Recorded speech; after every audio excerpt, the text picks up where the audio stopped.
Slaves came into that place because of conquest of war or and so they would offer themselves up to be a slave so that they could have food and shelter.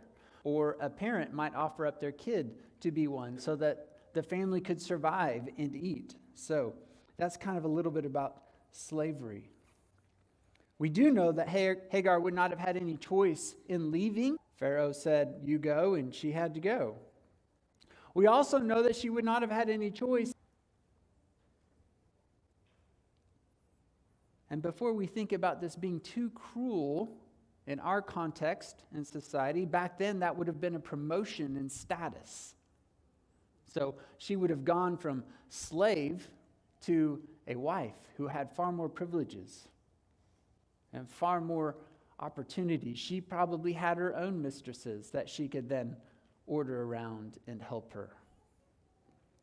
Sarai, another character, wife to Abram since before God called him. Chapter 12 verse 5 tells us that. At this point, she was 75 years old in the story. And she had not been able to have any children her whole life. And in this period of having a child, some of you might know what that feels like. You've experienced that. Maybe you're even experiencing, and that is significant, and that is huge. But it would also meant other things for Sarai.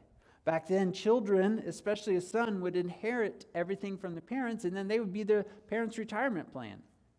They would be the ones that took care of the parents as the parents got older and weren't able to work anymore, and thus making sure they had everything they need and were provided for and cared for. So children were an important thing as far as your survival as you got older.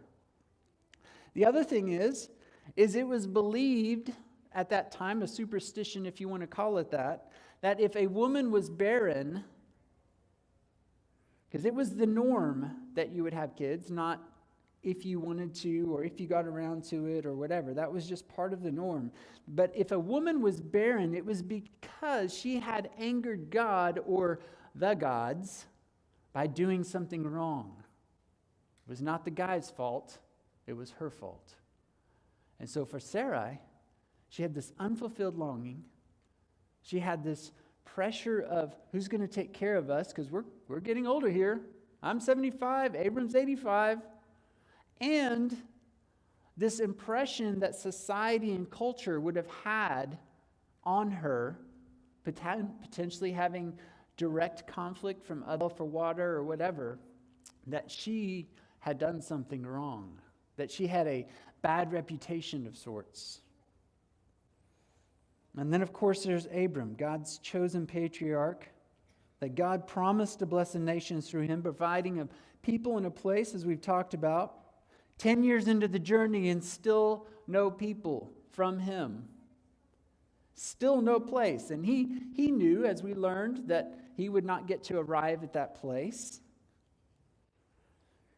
But at 85, he had to have been feeling his age. Wondering how long he could keep going. Wondering if he would even still be capable of being a father. But even after God chose him, appeared to him, covenanted with him, rescued him, sustained him, his faith was waning. All of those interactions and interventions and God appearing were becoming, even you, say one of your brothers or sisters or someone at school does something